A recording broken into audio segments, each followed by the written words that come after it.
सुप्रिया श्रीनेत जी को स्वागत के साथ साथ बधाई भी। सुप्रिया जी, 17 फरवरी अच्छा दिन निकला आप सबके लिए।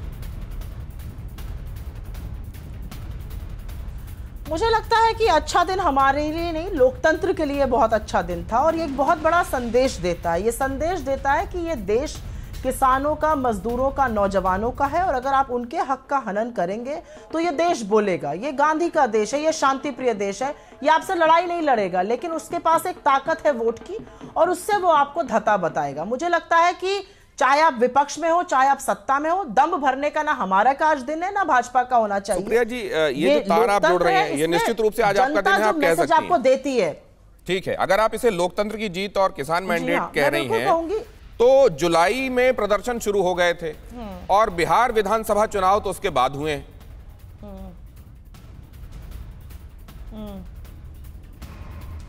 बिल्कुल, बिहार विधानसभा चुनाव उसके बाद हुए और अगर आप बिहार का फाइनल आंकड़ा देखिए तो आप पाइएगा कि 12,000 मात्र वोट का अंतर है हमारे फैक्शन में और उनके फैक्शन में। और यह सर्वविदित है कि कैसे अंततोगत्वा 9-10 सीटें डिस्ट्रिक्ट मजिस्ट्रेशन के प्रकोप से और प्रेशर से जीती गई। मेरा इतना मानना है कि लोकतंत्र में जहां पर भी वोटर बोलता है उसका संदेश सुनना चाहिए और आज पंजाब का किसान का संदेश यह दे रहा है, जो पूरे देश में भी सुनाई दे रहा है, कि ये काले कानून वापस करिए। मैं दंभ नहीं भरूंगी, मैं खड़े होकर ये नहीं कहूंगी कि भाजपा का सुपड़ा साफ हो गया। आप तो चलिए फिर भी इस पर बहस कर रहे हैं, बाकी मीडिया को सांप क्यों सूंघ गया। लेकिन हां, मैं ये जरूर पूछूंगी कि क्या भाजपा इससे मैसेज ले रही है, क्या सत्ता पक्ष इस पर विचार कर रहा है कि ये काले कानून देश के खिलाफ बने हैं। इसके खिलाफ सिर्फ किसान नहीं है, आम जनता भी किसान के साथ खड़ी है। और सुप्रिया जी, मैं भी कहूंगा, आपने हमको बधाई दी कि हम इस पर कार्यक्रम कर रहे हैं। हम भी आपको इस बारे में, आपने बहुत संभ्रांत रखा है अपनी शैली को बातचीत की। हम देख रहे थे, रणदीप सुरजेवाला का ट्वीट तो कहता है कि पंजाब का श्राप, बीजेपी ड्रॉप। लेकिन मैं अर्जुन जी के पास चलना चाहूंगा। अर्जुन जी, क्या संदेश है इस नतीजे में पंजाब के?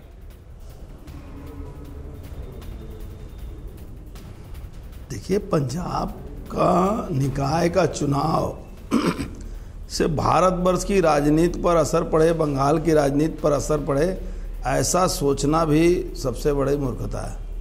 क्योंकि पंजाब का अलग इशू है, किसान का आंदोलन में पंजाब को फ़ायदा और पंजाब के जो बड़े मंडी वाले हैं उनको फ़ायदा के लिए ये आंदोलन ऑर्गेनाइज रूप से कराया जा रहा है और इसमें घटनाएं घट रही हैं। ऑर्गेनाइज वे में बड़े बड़े लोग इसमें शामिल हो रहे हैं, कुछ विदेशी शक्तियां इसमें शामिल हो रही हैं, तो वहाँ इसका माहौल है। और निकाय चुनाव में कांग्रेस को अगर सफलता मिलती है तो इससे कांग्रेस को खुश होने की ज़रूरत है। कांग्रेस को, क्योंकि बहुत दिन से निराशा है इनको, अभी एक हल्का सा इनको दिखाई दिया तो इनको खुशी हो गई। उससे बंगाल के चुनाव में कोई फ़र्क नहीं पड़ता है। बंगाल का चुनाव करप्शन के खिलाफ, ममता बनर्जी के खिलाफ, ममता बनर्जी के सरकार के खिलाफ यहाँ बंगाल में चुनाव होगा और यहाँ के किसानों को, किसान आंदोलन से आप देखे भी होंगे, कोई फ़र्क नहीं पड़ता है। क्योंकि यहाँ के किसान खुद परेशान हैं कि ममता बनर्जी ने किसान सम्मान निधि केंद्र सरकार का लागू नहीं किया, ये यहाँ आयुष्मान भारत लागू नहीं किया, इनको परेशानी है उससे। तो इससे बंगाल के चुनाव पर कोई फर्क नहीं पड़ता। कांग्रेस अपना पीठ थपथपाए, बहुत दिन के बाद मौका मिला है, एक पंजाब उधर बचा हुआ है, इधर तो मेरा सवाल है, ये मौका क्यों मिला? हुआ तो ये आपके बड़े लीडर्स को, आपके टॉप लीडर्स को हमने लोकल बॉडी इलेक्शंस में जाकर प्रचार करते देखा है। हैदराबाद अभी बहुत बीते दिनों की बात नहीं है। ऐसे में स्थानीय निकाय के चुनाव भी आपके लिए अहमियत रखते हैं। पंजाब में चुनाव में चौथे नंबर पर खिसक जाना, क्या संदेश है इसका? केवल बाहरी ताकतों के असर में ऐसा हो गया? कोई संदेश इसको देखिए, निकाय चुनाव से अगर संदेश की बात कहेंगे तो बिहार विधानसभा का चुनाव का संदेश तो बड़ा चुनाव संदेश है।